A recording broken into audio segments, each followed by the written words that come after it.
Yes, good afternoon. This is Plain San Felix, and I welcome you to Kenya News Alert TV. Here with me, I am with my two guests. I would like to allow them to introduce themselves, and then we proceed. Let me start from my left side as we progress. Hello, sir. Hi. My name is Nyanjom Joshua, Organizing Secretary, Bunge la Mwananchi Youth Wing nationally. All right, good evening, and how are you all? Of course, we welcome you to the live. My name is Anthony Karumba, the national spokesperson at Bunge la Mwananchi Youth Wing. Yeah. Welcome. I believe today it has been a good day. Yenye many of us tumeenjoy, tukiprogress, tukijaribu kuenjoy Madaraka. So how was your Madaraka day, sir? I find nothing to celebrate about today. What do you mean? Like, I haven't seen any reason to celebrate because wakoloni ni wale. There's nothing have changed since we got the independence 62 years down the line. So I find nothing to celebrate about today. Well, first of all is to wish everybody a happy Madaraka Day. Of course, it's a custom day that we know in the history of Kenya. We celebrate this day as a great day of liberation. However, the status quo at the moment, particularly, this being a celebration day, we are supposed to celebrate. And for you to celebrate, of course, you need to have something in your pockets. But with the current economic times, definitely, we just say it's a day like any other day. And the oppressors and the oppressed, status quo remains. So maybe for the oppressors, they are feeling and they are appreciating the day. But for the rest, I think as Gen Zs, it's a normal day like any other. Yeah. So maybe, what do you really have in your mind right now, bro? Like, to me, there are a lot of things that I was expecting when we are celebrating this day. We celebrate those things. We had, since independence, there's nothing that I've seen that it's really touching that us as people who are governing themselves, because today we remember it was a day that Kenya got her independence, and when people were jumping and celebrating today about the Madaraka Day, I asked myself several questions that when I go out the street, what will I be celebrating of? Because we find the economic, the education economic model has failed. We had the trickle down, and now we are having the bottom up. We had the education system. Wait.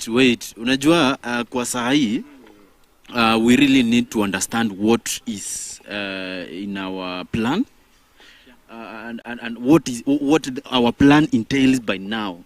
Yes? Sasa nyinyi kama Gen Z, mulisikiza ile speech ya President Ruto, mukaielewa na mukai-internalize hadi mukafanya kila kitu kueleweka. What do you really have in mind? Let me start with you. Well, first of all, it is so frustrating. Wait. Hadi nimesikia joto bana. What do you really mean? Very much frustrating to hear. President today, I've listened actually keenly to his speech. And one of the things that he's putting too much, he's belaboring in this one point of blue economy. Well, we understand, of course, he was in a Homa Bay, which is, of course, in the land of fish and all that. But now, this being a national day, we expect the president to address every matter that affects the people. And, of course, not just addressing. We are used to these things of every time tumetenga. Do you really mean that whatever he was trying to talk about or whatever he talked about doesn't make any sense before you? It's just the usual tongue that we are used to. Oh, tutafanya. Like, for instance, let's talk about the easy job mtaani, kazi mtaani. This kazi mtaani, he has told us today that is about to start next week, right? I think we had another celebration day. It was a national holiday still. The speech he gave, it was Labor Day. The same thing we had. So the question is, we are talking of next week, but next week is not actually, which next week are we talking about? You get? So these are just usual deceptions that we are used to. And of course we know this is the common tongue. There's nothing has changed. And it's the same thing how we say in Swahili. Msitu ni ule ule. Nyani no ubadilika. That's the point. Wow. Mnafanya ninakosa kitu cha kuongea. So what to do? So you guys, this is trying maybe to show that you don't have any faith and trust according to what was said today. Well, let me say this. I listened keenly to what his broad-based pact, partner and brother, the older brother, as he calls him, Jacob, said. Raila said, and I think this is something in the spirit of forgiveness which has been happening in the last week about a national prayer breakfast. This pastor who was sent, I believe by God, to speak on behalf of Gen Zs and remind these people in power that Gen Zs are good people. All they want is to, they have something in them that they can bring on the table. You get my point? And in the spirit of forgiveness, we saw the president that day asking for forgiveness from the Gen Zs. The other time, a months ago, we saw the president again say and promise that the people who are abducted, they are going to be released. Yes. The people who were abducted have already been released and they are back home with their parents. That's the point. Yeah. That's the point. Now, you see the president, I think with time, I think we'll be giving him time. Because once we give him time, he accepts his faults and he accepts the truth. Yeah, you get? So now he admits and he asks for the forgiveness that time from us. But now, I want to belabor what his brother said today. That for the forgiveness to make sense, which one of the things, not a major thing, according to Raila, he said that so that we can do away with the past, you compensate the families of the ones who lost their people. But remember the people who went to the streets, these people, our heroes, our Gen Zs who went to the streets and were killed, they had a zeal to liberate our economy. They had a zeal, the voice of reason of these Gen Zs together. If at all the president means, one of the things we ask for, it's what actually his brother reminded him, you compensate the families of those people, of those, the victims. Number two, what we were fighting for, which is accountable leadership, good governance, a responsible leadership, and fight of corruption, end of corruption, and also, fighting tribalism. If at all you bring a blueprint that definitely you'll bring Gen Zs on board and hear what they have, yeah, at least that would make sense. Yeah, but don't just tell us that, oh, you apologize to us, but apology, we know every person can just say something, but you don't mean it from your heart. Yeah, there's a difference between what you say and what you mean, because what you mean, you do it easily, effortlessly, without struggle. Yeah, and that is what we are expecting from the president, if indeed he meant it. And in the spirit of even this, I think this week, there are many things which have actually happened. One of it is actually forgiveness. Today, again, now being a celebration, and this is a new month. We need to get into, again, this is a month of a finance bill. That is June, right? So we expect in this month that the president now actualize your words. Walk the talk. That's the point. When I can maybe go to the comment section, naona kuna mtu anaitwa Steve Odhiambo. Anasema new colonialism is the name of the game. Raila together with the government of thieves need to start packing. Yes? Naona Cornel Achola anasema nimependa. Thank you so much Cornel, wherever you are. Cornel Muia anasema kijana umekosa akili na uwezi jua wendako. I don't know, maybe whoever you are trying to address, but let me say everybody is trying to speak his mind. Muhammad Manga anasema Achana na hizi vitu Mr. President, we chapa kazi. So hizo ni reaction zao, na let me hope that hakuna mtu mwenye amekuwa bothered, na hata ukikuwa bothered wewe mwenyewe uko na your own interest yenye inakusukuma, sivyo? Well, you see now, let me say this, and I think the one actually who is trying to abuse us, I want to imagine and wish that he's not a Gen Z. Because every Gen Z in Kenya, we have one thing in common.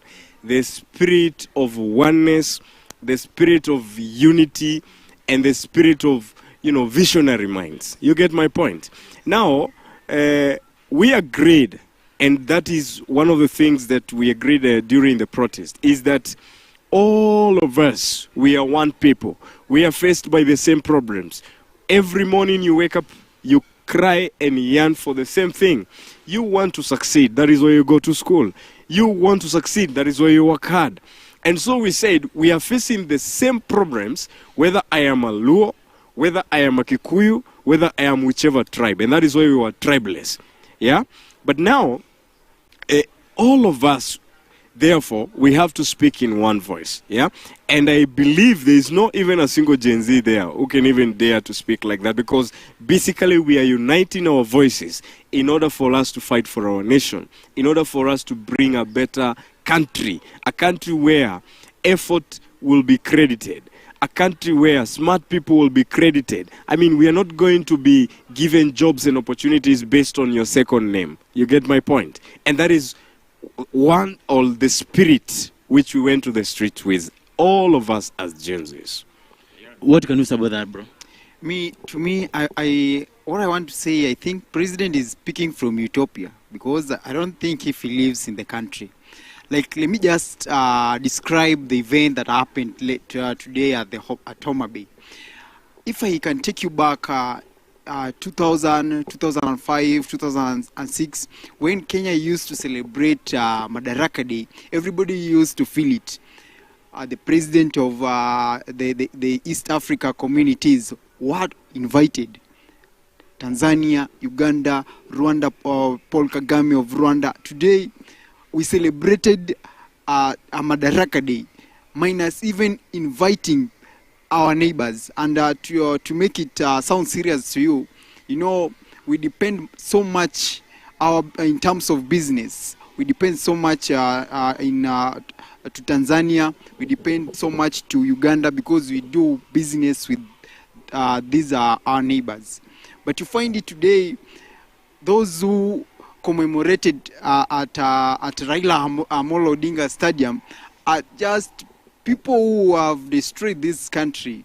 You even had the majority leader, when he was being interviewed, what he was saying that they're celebrating today, it's about two-term. So I was asking myself, was it were they campaigning for 2027, or what was happening? Because as young people of this country, there are a lot that we expected the president to mention today, but to my disappointment, or to the disappointment of any or every young people, there are only two major things that president's speech were oscillating around today: the blue economy, and now just to hoodwink us with the kazi mtaani. And this kazi mtaani, let me tell you, the one Raila Amolo Odinga hooped away with around 1.8 billion in the previous regime of Uhuru. He was among those people who were in the forefront agitating for the kazi mtaani. And again, he's back in the government, and now again he's coming with the same agenda of kazi mtaani. As a youth, we'll work, but what are we going to be paid? Peanuts. I remember I was a supervisor that time. I was in Mombasa, and I was being paid around 550 per day. That's I was working for 2 weeks. That's around 10,000, I think so. Yeah, it's 10,000. After every 2 weeks, it's 10,000. But my question is this really what will solve the problem that the young people are having? The issue of unemployment, those are the things that took us to the street last year, June. issues of unemployment, accountability, corruptions, and now they are bringing kazi mtaani just to doing cars, not to go back to the street. But it won't last long. It won't last long. We need these leaders to come up with a model that will work and solve the issue of unrest to youths. Yeah, that's my mind. What do you really maybe trying to talk about? Does it mean that maybe the relationship between Kenya and the neighboring countries is not there anymore? That's why maybe some of the leaders were not invited in the country during the Madaraka Day. Let me quote this from the president of Tanzania, Mama Suluhu. He said, I'll say it in Kiswahili because she said it in Kiswahili. Kama Kenya wanaona hatuwezi ishi bila wao, then tuko tayari kuenda Ethiopia, kwa sababu hatuwezi fanya kazi mali kuna nini, kuna kelele. And that's from the head of state from Tanzania. Uganda is just here. They even never sent a representative. And those are things that actually should really sound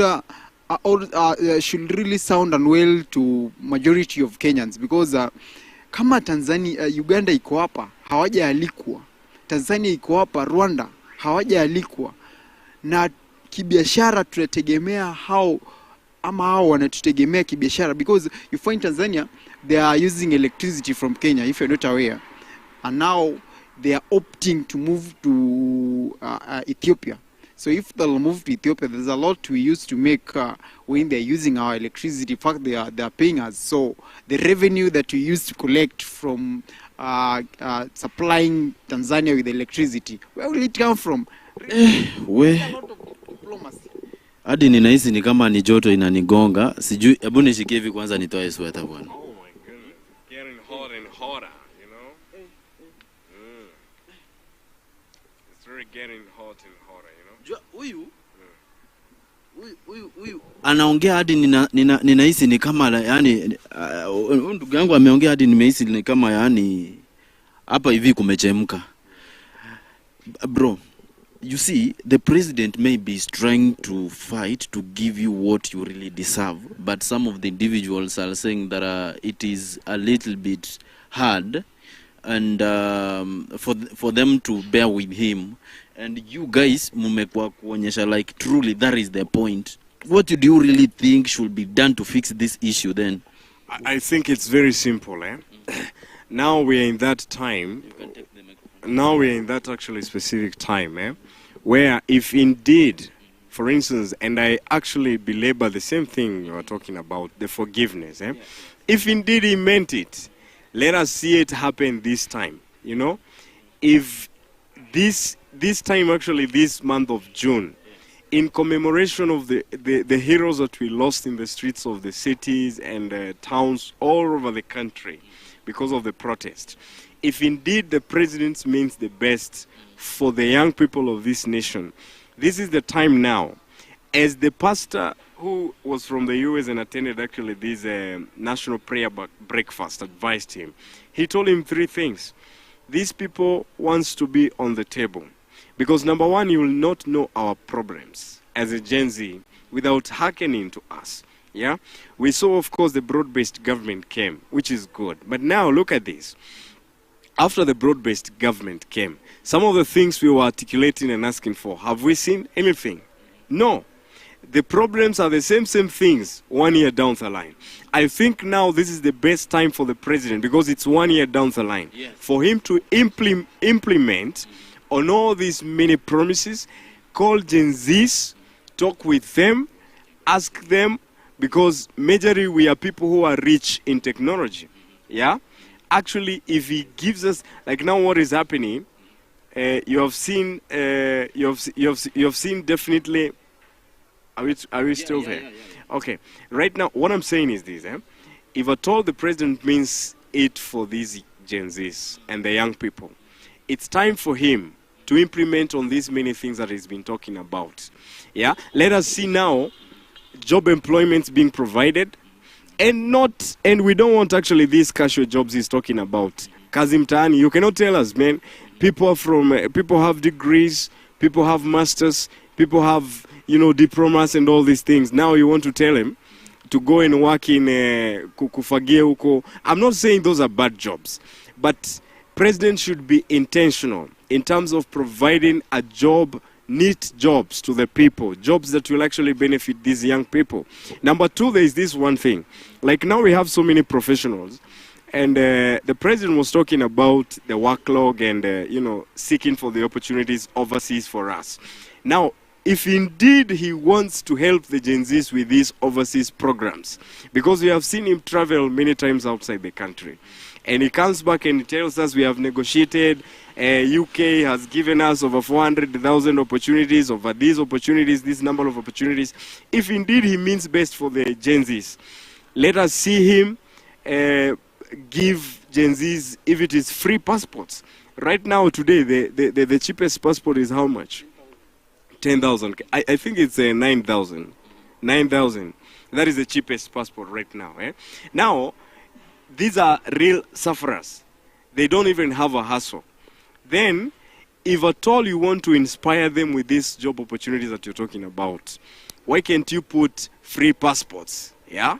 Give them free passports. At least, Mr. President, there, we are going to say and feel, yes, our president is providing job opportunities overseas for the young people to benefit them. But now when you call, you come, you tell us there are these opportunities, but again, still, they are cost. Even actually, like now, for instance, if you are like a nurse, for instance, they do other professional tests, which they pay, expensive. You get my point? So, if the president means some of these things he's talking about, we have seen right now, government has money, Kenya has money, because you cannot tell us you don't have money, yet every weekend we are just seeing money in sacks.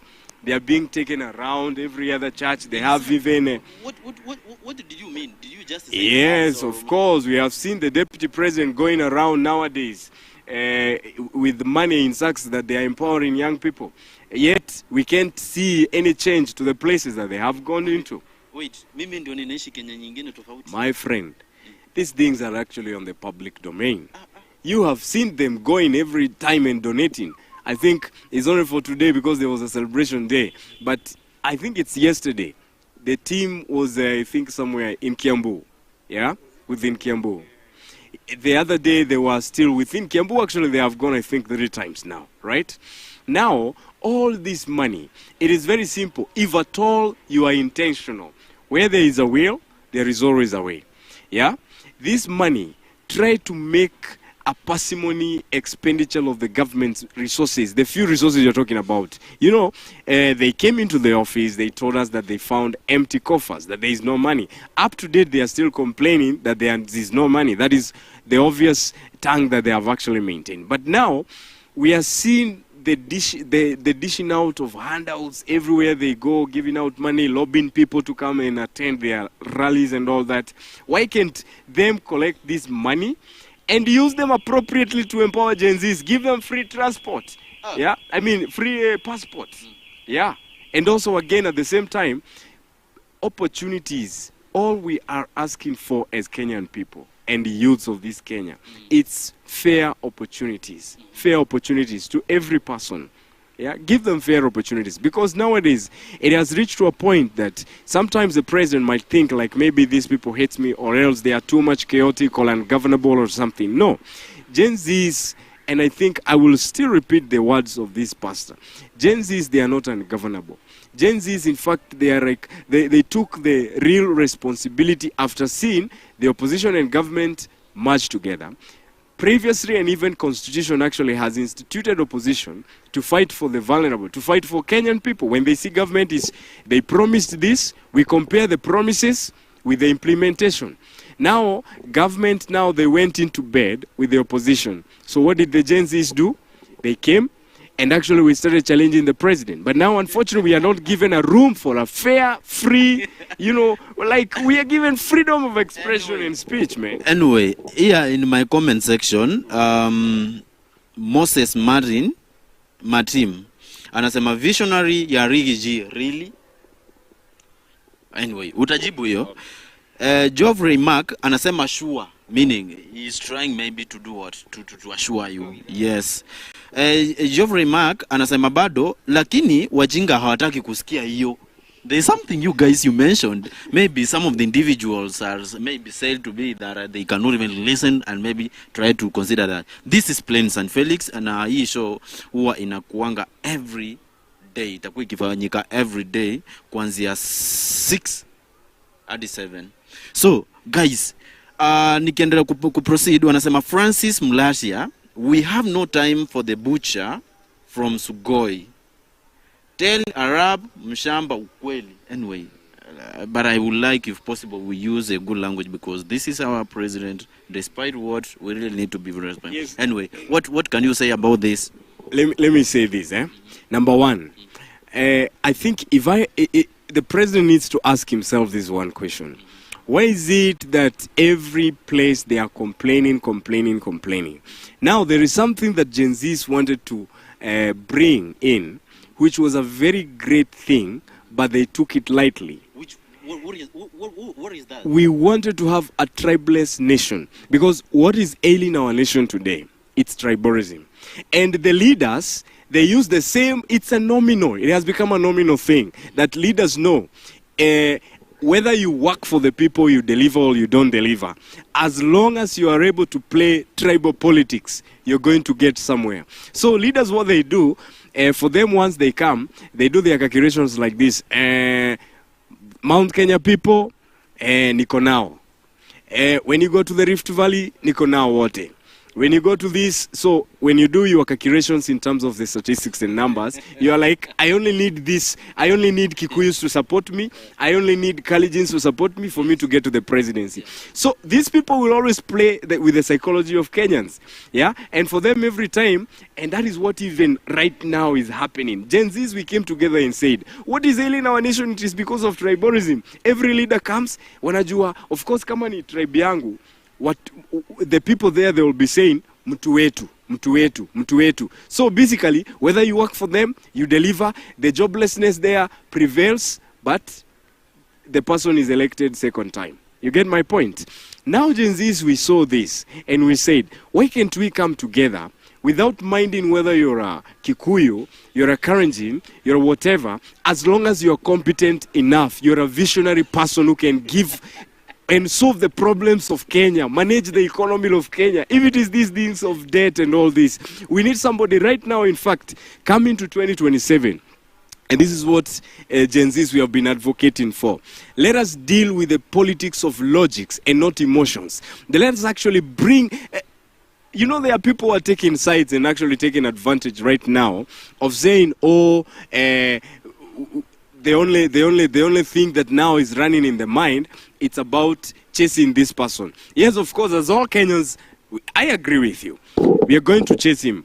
But now, who is this person that is going to replace him and that is going to deliver services and everything as we intend and as actually we admire? Therefore, if anybody is to come and convince Gen Zs, and I want to thank Gen Zs because, of course, we have not taken side so far. Yeah? Of course, the things, then the slogans and suits, and when you see people calling press and saying, oh, one time this. For us as Gen Zs, all we are saying is this. Before we talk about one time, before we talk about 10 bila break, kumi bila break, let us ask ourselves, who is this person who will come up with a very good blueprint to tell us, this is where the economy is, this is a plan I have towards how we are going to pay this debt and maintain the economic climate at a stable position. You get my point? Yes. Come and tell us, this is the plan I have, which is a new that actually has not worked. You know, these people didn't know, because we know definitely, I have told you, in Kenya, Kenya is not a poor country. Kenya, in fact, should not be among the third world countries. Kenya is a country where even many tourists have been coming to this nation. Yeah, it's a nation that is recognized internationally. So we have resources. Look at how fertile lands we have from the western, places. We have actually in the western, the sugar cane. We produce a lot of sugar cane. People in Transmara here, even in Narok, there is sugar. I mean, is it Sisi?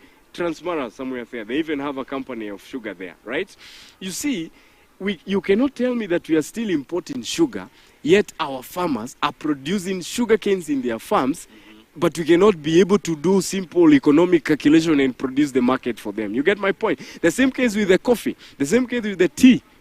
The same case with the milk. Yeah, the same case with the pyrethrum. Kenya is a rich nation. The blue economy is talking about if indeed these people, the problem we have with the Kenyan leaders is because they say something, but they don't mean it. You get my point? Yeah? They preach water, they take wine. But now, it is about time we change the status quo by bringing somebody who is a visionary person. As Gen Zs, we are watching. We are watching these people. Wait, even before you proceed, I want to question you a very simple question. There are those people who always say that you guys, you always complain because at some point you don't understand what the government is going through to deliver services. Now wengine wanasema you guys, you always complain and you have no enough experiencing, that maybe enough experience yenye nafaa kuwa convince aje huku government si kurahisi. The government to deliver according to your will is not easy, but you always judge the government according to the way you just see things. You understand? Hadi wengine wanasema aje hawa watoto wamekosa nidhamu na if possible wanafaa hata wapigwe vimarungu viboko. What can you say about that? Because at some point some of the individuals could do come with a certain point yenye nasema like at some point you always against even the right points. Now let me tell you, if today you are taught in school and told 1 + 1 = 2, then somebody else comes and tells you 1 + 1 = 11, who are you going to believe? Definitely you know the truth. The only thing that is happening, and even the pastor who came from the US during the National Prayer Breakfast mentioned it, is that Gen Zs, we are not fools. We are people who have gone to school. We are people who have done statistics. We are people who are creative. We know what is happening. We read books. We read even everything. We have the documentaries and every document and everything that is happening within the country. Now, the point is this. He who came and gave us the promises, that time he was the deputy president. He challenged the previous regime and said, when I get to power, I have the formula. Within 100 days, within this number of days, this is what I'm going to do. This is what you promised us, right? But now you get into power, nothing is changing. You come with promises. We are seeing no change. You give us promise, you give us hope, yet life is becoming more worse than it was. Now, good people, let me ask you, even if you talk about lacking manners, if that is what maybe kind of a judgment that people might say if we challenge government, surely asking somebody, it's like your father, for instance, at home, he comes and tells you, I'll buy you a new shirt. Son, come next week, I'll buy you a new shirt. Then it comes that week and he tells you, he does not buy for you. He comes with another story. Okay, he tells you, wait, next month I will buy for you. Now you end a whole 1 year, continuing with the same promise, but no implementation, no fulfillment of the promises. And let me tell you, number one, if Kenya, for instance, took serious public participation, and that is what we are talking about now, yeah, Gen Zs are not ungovernable. Number one, the president called for us after the protest. He called that, we ended the protest. But now, those times, the emotions were high. Emotions were high, the rage was high, because definitely, you see, the response of government was too vicious after we went to the streets. That is why when the president came at the X space when we were having a conversation, some people went to the excesses of even calling Bamba Shireen, and the conversation became messy. If you judge us from that point, that was emotional, and that emotions were high because of everything that government had actually done. We agree to that point, right? But Gen Z is now, they are ready to listen. Yeah, Gen Z's now, all we want is to see economy stabilizing, is to see the millions of us who have actually graduated from the universities getting job opportunities. That is all we are asking for. If at all we see the system working very well like that, then, for real, these are people who are very, in fact, I have told you time and time again, that what they did is what a wise person would do. When you want something to go in the right way, and you see this thing is actually now taking a detour, as a wise person, what do? You tell the person, yeah? You tell the person, and that is what Gen Zs did. Because we have no other nation except Kenya. This is our nation. When you kill the economy, you're killing our hope. You're killing our tomorrow. So do we just sit somewhere there in the corner and say now, because he's the president and we respect him very much, atupeleke kwa muto, atupeleke wapi tuko sawa? What can you say? What can you say, bro? Unajua ameongea hadi amechukua time yako bwana. Kene, what I'll say, Say. you know, today we are celebrating Madaraka Day. Madaraka, not even Mashujaa, Madaraka. Yes. Madaraka Day. And let me surprise you. Since 2010 Constitution, since we got 2010 Constitution, we are in 13 years of devolution. And to surprise you, what a devolution is just a mock in our eyes. This week I think on Tuesday in China, they were punishing a minister who stole $200 million. And you know their punishment when you are found a corrupt person is being killed. Yeah, but you find in Kenya, what you are to celebrate today, it's actually we were to celebrate the devolution, but it has turned to be a den of corruption. You find every year EAC must arrest the governor because of EACC must arrest a governor because he ran away with the allocation that was meant for the county. Yeah, and after being arrested, that in Kenya, a corrupt person, if he is arrested, he's being taken to church. But in China, if you are found with any issue of corruption, you are being killed. So it's high time I, as a Gen Z or as a young person, what my suggestion is that anybody who will come that he has an interest to change the face or anything in this country, in his blueprint, that manifesto, I should see it clearly that in his manifesto he should list that anybody who will be found corrupt, penalty ya corruption Kenya ikweni death penalty. Hapo ndio inchi itaanza kuenda mbele. Otherwise these things that you're doing won't help us. Kenya tumefika mahali like everybody is tired. That's why you are seeing my friend every and each time he's speaking, he says Gen Z's, this was the clarion call. That's why they were in the street. But to surprise you or to surprise us, everything that we fought for, we died for, were never fulfilled. He threw the bill, but in the back door, akairudisha. Today, he is saying that the president should give us jobs outside. But kwa hii bill ya 2025-2026, kuna remittance bill yenye wale majamaa wetu wanafagia huko Qatar, wanateseka huko. Imagine ile pesa wakileta huku kuna tax. Just imagine, Kenya. As a young person mwenye is seeing future in Kenya, what you can say? Utakaa tu chini uone the government is stealing from us. How can you tax somebody mwenye alingangana, ameuza shamba? Hii Finland case mnaikumbuka hii ya nini? Ameuza shamba.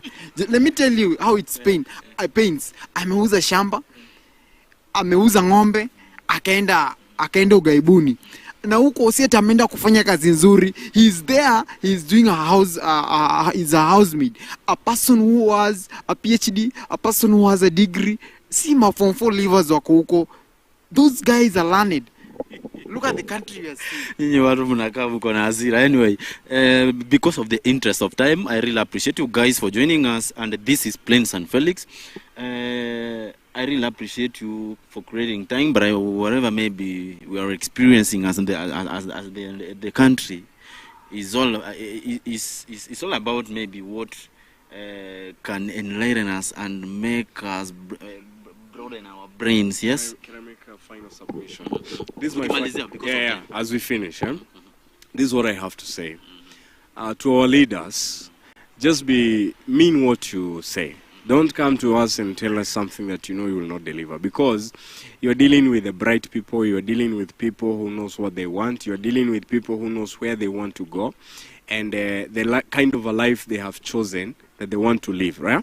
So don't come and tell them I'll do, when you know you don't mean it, right? And another thing is this, Mr. President, now that we have come, or we are counting 1 year since the last year's event of the Gen Z's demonstration, now would like to see you walk the talk by, first of all, compensating the families of those that lost their loved ones, Number two, also, would like to see how you will respond towards this very brilliant and sagacious admonition that you are given by this pastor who came from the US. Because I believe that pastor was sent to Kenya by God to heal this enmity, or else the kind of a pressure between the Gen Zs and this current administration. And finally, to the leaders, because we are seeing already what is happening nowadays is that the distraction is dominating the work that government should be doing and the work that every person should be doing.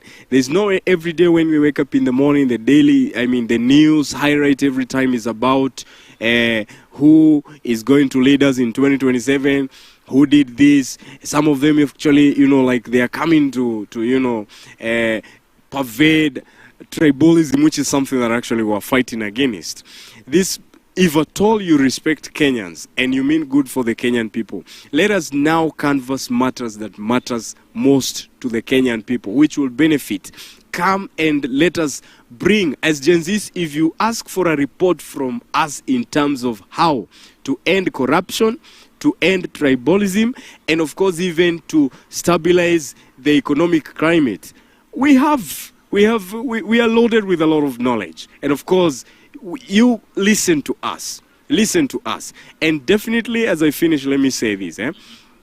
We have seen some of the people already, they have started planning, or who will become president, who will become this.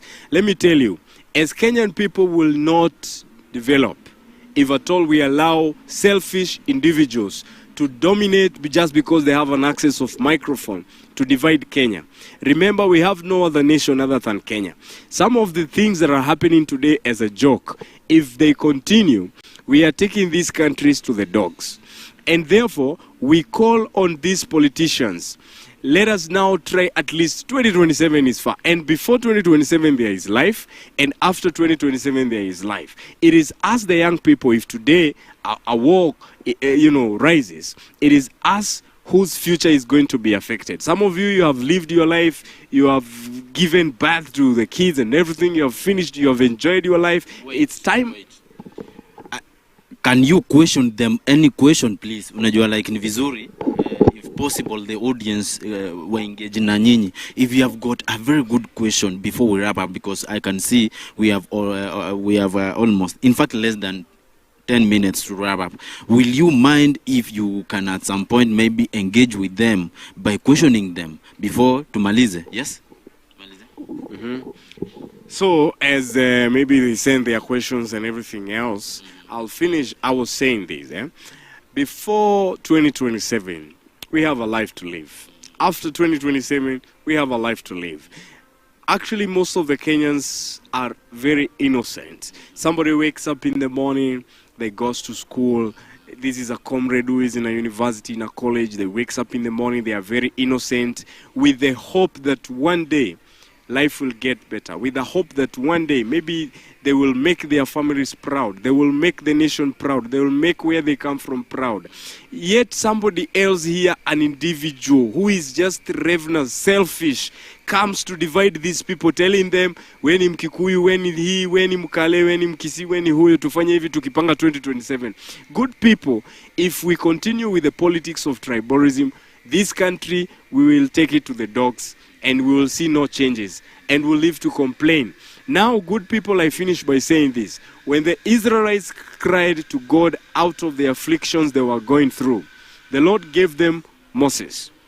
Kenyans, God gave you Gen Zs, young, eloquent, bold, courageous people who would dare to risk even their own lives so that they can fight for their country, they can have good governance, their parents and the efforts they are making would yield fruits. We want to see our parents who do farming, different agricultural products. We want to see market for them. Kenya today, we should be exporting more than we are importing. And that is how we are going to support our GDP. But now, if we don't canvass and talk about such kind of things, and we start now talking about Sisi ni Wakale, Sisi ni Wakikuyu, we are messing up with our nation. And therefore, let us not condone politics of divisions, politics of ethnicity. We are Kenyan people. This is our land. We have no other land. And all of us under the blue skies, we are but one family, the family of Kenya. Anyway. Gen Z ni kweli, nyinyi ni Gen Z wala. I don't know whether I'm the same category with you, but you are the original one. Tukimalizia ndugu tafadhali. Let me give my last submission punchline. What I can say, I just want to tell Kenyans, let me just speak in Swahili because I know most of our viewers, I just want this news to get kwa wale watu wako bara Kenya. Let me tell you, acha niwaambie, kitu cha kwanza lazima tukubali kuwa Kenya kuna ukabila. And accept that Kenya kuna ukabila na kila mtu wa kabila yake. Tukishajua kuwa si vibaya mtu kuwa Mjaluo, si vibaya mtu kuwa Mluya, si vibaya mtu kuwa Mkikuyu, na si vibaya mtu kuwa Mkale. Hakuna mtu aliandika barua azaliwe Mkalenjini wala Mluya wala hizo tribes zote tuko nazo Kenya. Tukishajua hivyo tutaishi kwa amani kwa sababu wale viongozi ni wa kabila. Kitu cha kwanza ni wa kabila, and they are using that